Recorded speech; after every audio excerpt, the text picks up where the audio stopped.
यो कलबाटै हाल्दिने क्या दाजु तल अन्डरग्राउन्ड गरिदिने यसलाई अनि यो माथि चाहिँ संरचना हलाउँदा मात्रै एउटा सानो मूल आउँछ क्या होइन नि त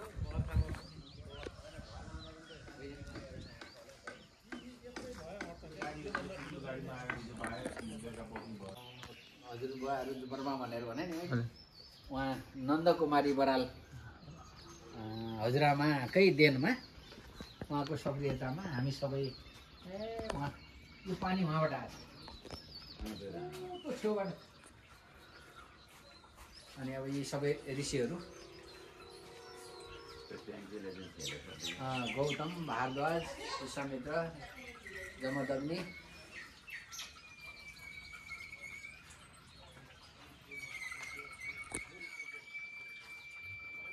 यो धाएर चाहिँ कताबाट पानी हाल्दै हुनुहुन्छ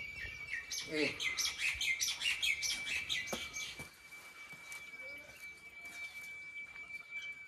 भिडियो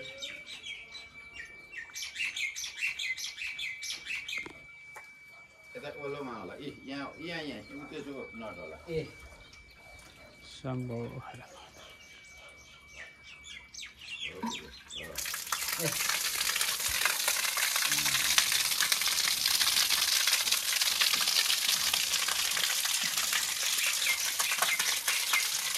पनि त्यहाँ जानुभएछ गएपछि तपाईँको त्यो पूजासुजा सिद्धिएछ अनि टिका लगाएर दक्षिणा दिने बेलामा म त टिका लगाउन्न भनेपछि किन लगाउनु भनेपछि तपाईँको यज्ञै सम्पन्न भयो होइन तपाईँ यज्ञै सम्पन्न नभएको ठाउँमा कहाँ टिका लगाएर दक्षिणा लिने भनेपछि के भयो भनेर राजा त्यो बेला त छुट्टै भएको हुन्थ्यो अनि उनले भने कि यो अग्निहोत्र नजलाइकन भित्रबाट आगो ल्याएर अग्निहोत्र जलाएको भएर यो चाहिँ सम्पन्न भयो भनेपछि कि मन्त्र उसले अग्निहोत्र चलाउन सक्छ विधि पुऱ्याएर भनेपछि सक्छु किन नसक्ने भनेपछि ल यो बाहुनले के भन्छ भनेर फेरि सबै कुरो सामग्रीहरू जम्मा गरिदिएपछि हाम्रो पुर्खाले चाहिँ तपाईँको अग्निहोत्र जलाउनु पर्छ अनि यज्ञ फेरि सुरु भएर यज्ञ चाहिँ सम्पन्न भएछ यज्ञ सम्पन्न खास वास्तविक तार्किक त्यो हो के अनि त्यसपछि गएर अनि के अब दक्षिणा दिने कुरो भयो पूजा हुनेले फेरि सम्पन्न गरे पहिला पूजा क्यान्सल गरिसकेपछि अनि के चाहियो तिमीलाई भनेपछि आरबाको मेरो चावडा छोरा छन् हजुर चावडा छोरालाई यसो घडेरी भयो हुन्थ्यो भनेपछि कहाँ कहाँ लजाऊ घुमेर आऊ कहाँ कहाँ चाहियो तिमीलाई भनेपछि घुमेर गएँ अथवा घुमिराखेका थिएँ के थियो अब बुझिया थिएँ मलाई आरबाको घारी मासबारको बारी पुम्दीको खोरिया तप्राङको लेक पोखराको माथि सिरानतिर पर्छ लेक तपाईँ आरबामा जति पनि त्यो फाँड छ बिजेपुर खोलाले बनाएको फाँड छ सबै बरालको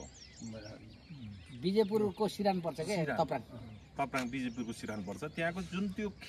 खेतीयोग्य जमिन जति र माथिपट्टिको डाँडो जति सबै बरालको त्यहाँ बरालहरू यहाँ चाहिँ पहिला गुरुङको बच्चाहरू यहाँ पुम्दीमा पनि अब मैले पनि बोर्डिङ स्कुल अनि प्रसङ्ग एउटा निक्ल्यो गुरुङको बच्चाले नि नाम सोध्यो भने बराले भन्थ्यो क्या पछि दाजु नमस्कार सानो बच्चाले क्या यहाँनिर पुम्दिन सबै बराल हो तपाईँको मासबारमा सबै तरकारी खेती हुने जग्गा जति सबै बरालको हो लेक साइडको छेउ के अब निस्कल लाग्यो यो चाहिँ तपाईँको पहिरो नजाने जग्गामा पर्छ धेरै ठाउँमा पहिरो गएर पोखरातिर तनावहरू हुन्छ तर पहिरो जाँदैन अब यहाँ एकैछिन